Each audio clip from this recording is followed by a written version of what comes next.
Hi, I'm Lou, and today I'm going to show you how to build an exercise machine in your basement.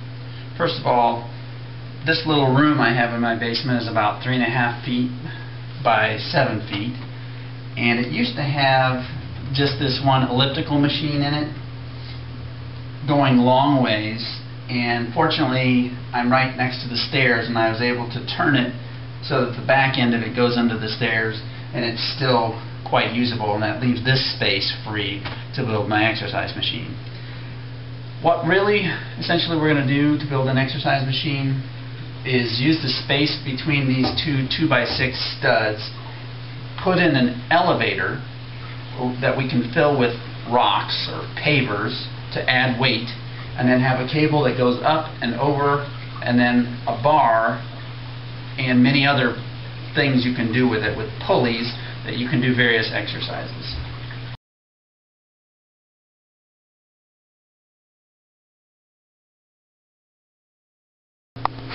Let's take a look at some of the parts we'll need. First of all, we've got these pulleys. This one is a mount on the wall kind of pulley, or mount up in our case. Here's another one that is going to be, I'm going to replace this with a bolt. Here's the bolt I'm going to replace it with. This is a eye bolt that will be used to hook onto this bar later. This is a concrete anchor. You drill a hole in the concrete, then you drop this guy in, then you can screw a lag into it and it'll stay, because I'll need an eyelet in the concrete. These guys are metal plates. I custom made these. If you don't have the ability to do that, just a couple of hinges would be fine. They're just to hold the elevator from falling out of its shaft. Not this piece of wood, but various pieces of wood you can get at the hardware store. Various bolts and washers and nuts, screws you can get at the hardware store. Pavers. You can use any kind you want. These were a nice size. These are bullnose pavers, 9 pounds each, and they fit nicely in my elevator shaft over there. Some cable.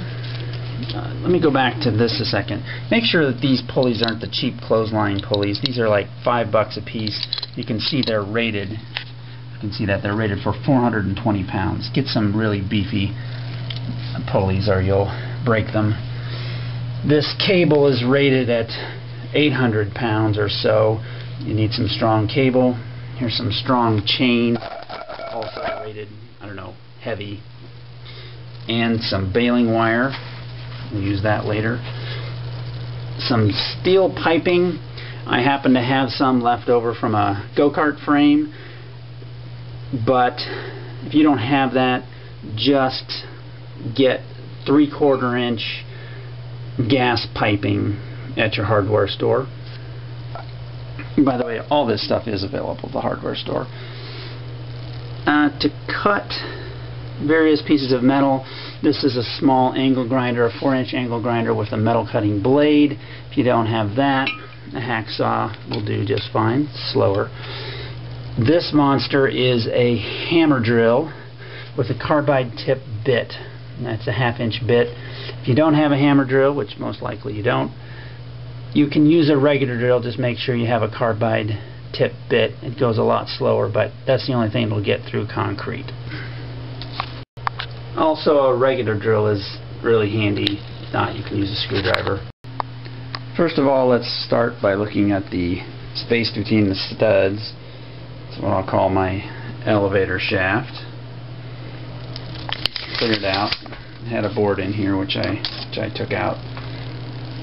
It's roughly 14 inches wide by 5.5 deep.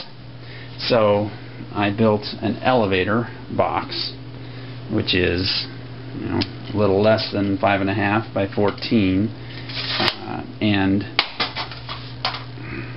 this is going to be where I place the pavers down in here, stack them up, and so we can lift as much as we want.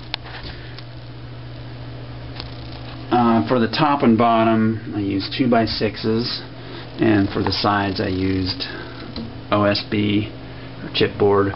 Put a bunch of screws in the side, both top and bottom, to make sure once we have the weight in there, it won't all rip out.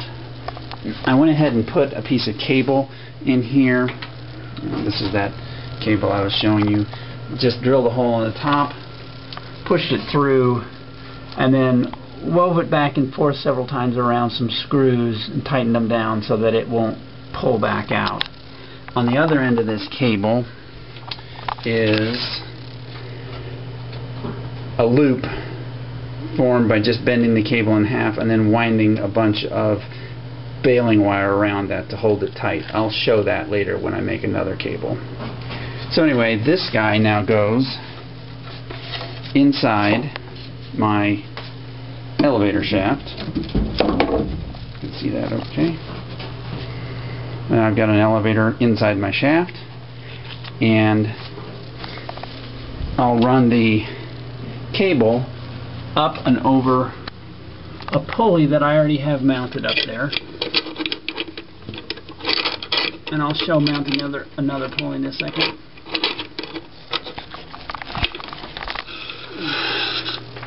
Okay, so now by pulling on this, I can lift my elevator.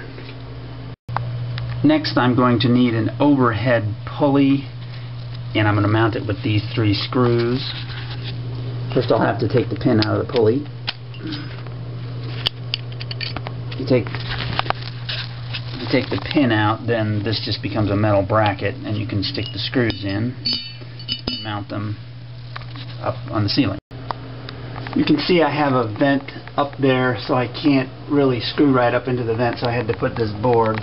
On that side, I mounted a 2x4 into the stud wall. And over on this side, it's mounted into another 2x4, which goes up and then mounts into the floor joist up there. So here's the pulley bracket, and we'll just screw that in.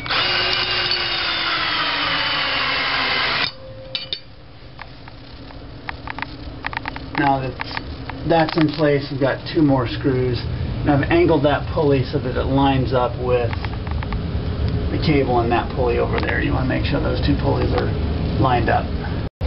I put 3 screws in that to make sure it stays. And then I put the pulley back into the bracket. And then let's take our cable, run it over, and now this pulls down. When I pull down on this, pull through that pulley, through the pulley back there, down, and lift my elevator.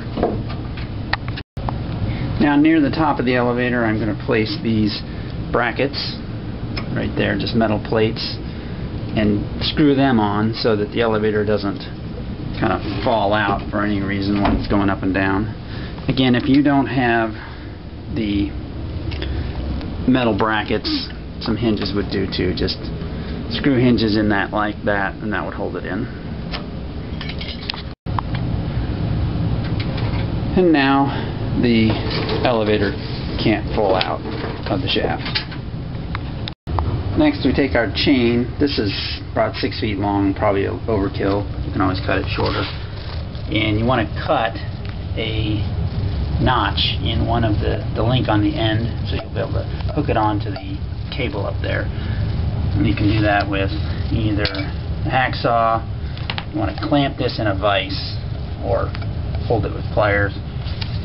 Cut it with this, or you can cut it with an angle grinder as well. But anyway, we take this end and go up and hook it onto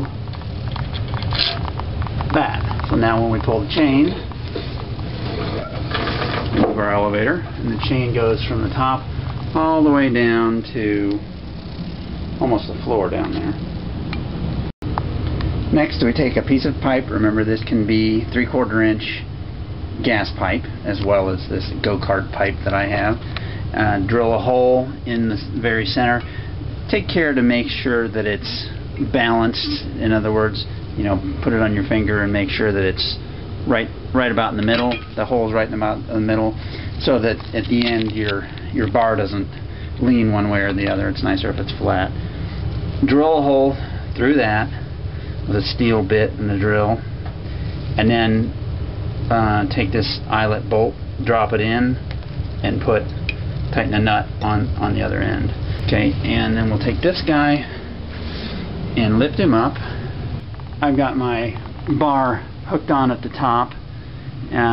My daughter and wife are shorter, so they would just hook on at a lower spot. Now I'll put a bunch of my bullnose pavers in.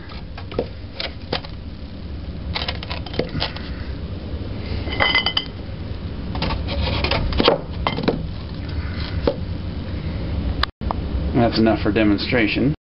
And here's pull down.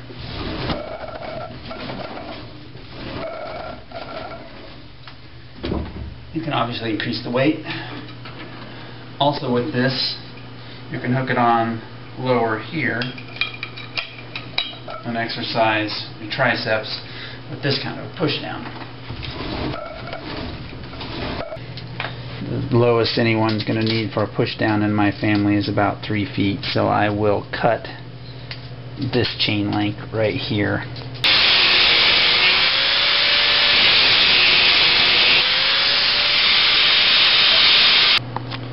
Just so the chain doesn't hang in the middle of the room, I took a chain link, cut it, put it in the vise and bent it like this, and then using a screw and a couple washers, I'll mount that right here.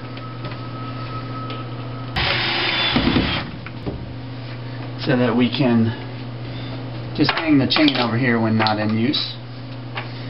And then also a good place to hang that metal bar. I'll put just a straight link with a cut in it and screw that down. We can take our bar and just hook it on here. So now we have 2 exercises that we can pull down from the ceiling, and I'd like to add a couple more exercises that we can pull up from the floor. We'll end up cutting this chain and putting a little hook in it, and then adding another piece of this cable on the end of it, and that'll go through this pulley, and then we can either do pull-ups or do a rower where we pull back. And I'd like to mount this pulley basically right in the middle of the floor, but that might be easy to trip on. So instead, what I'm going to do is mount this bar. It's an old piece of a go-kart bar. Set this up and mount this bar across and put the pulley in the middle of it. I'll have a mount point there in the concrete and there in the concrete, so that this bar can be taken off so you won't trip on it and put on to be used.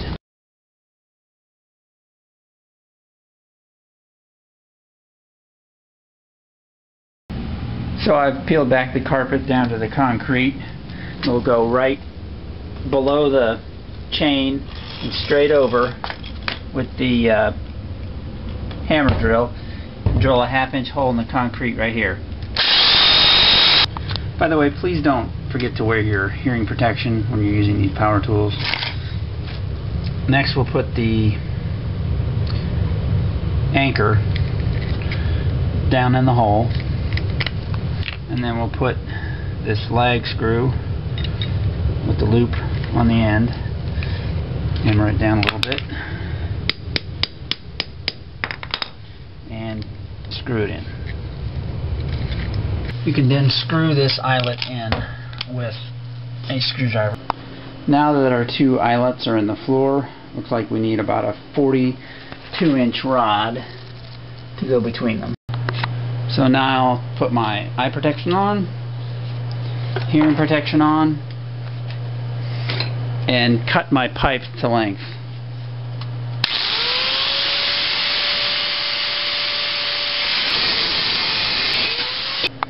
And there's our pole cut to length.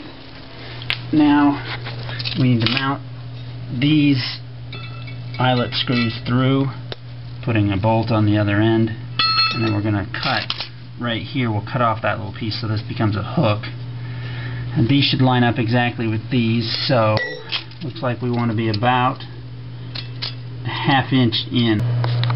since they're easier to clamp now when they're not on the pipe, let's turn our eyelets into hooks by cutting off this piece.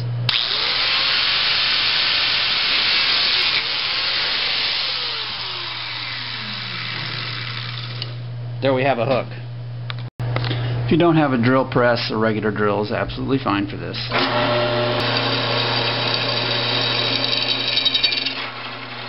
And there we have our hole. We can mount this to the other side. I want to clean that up with sandpaper first, but anyway, that'll make our hooks. Let's see if those hook on. And they do. So now we have the pole all the way across. Since those fit, let's tighten them down with a crescent wrench, and then I'll probably cut those off and sand them down just for safety. And that's what this looks like, all cleaned up. Now remember, next we're going to want to put a pulley halfway on this, and there's going to be a bolt through this rod holding this pulley. This piece needs to come out because we're not going to use that. We need a bolt instead. So here's what the finished pulley looks like with a bolt through it. And I found the center point of the rod by balancing it on a little point of wood there. I'm going to drill a hole through here so that bolts on. And here's our pulley bolted on and in place, and I cut off the excess on that end. This last link I want to cut a hole just big enough so this can't come out, but the cable can go through.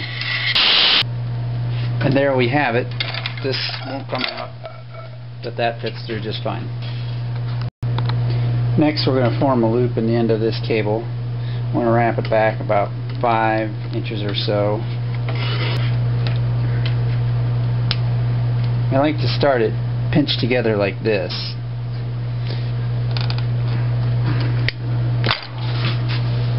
So the loop is down in the vise. And then cut my wire, just wrap. And it has to be really tight. This is what's going to hold this wire in place.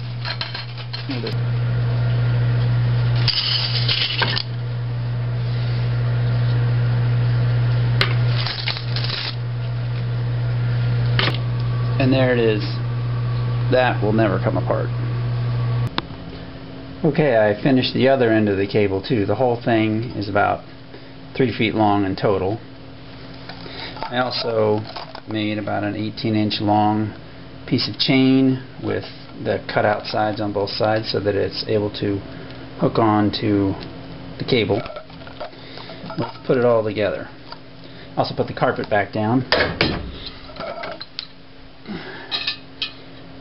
So we can hook this bar on. Now we have a pulley in the middle, and I can use my cable hook on this end, and now I have a place to hook on to do a rower like this. And then if you want to do pull-ups or like bicep work, and I will do it down low here just to demonstrate. Obviously the chain makes it go higher. You just set this wherever you want, hook it in, and biceps.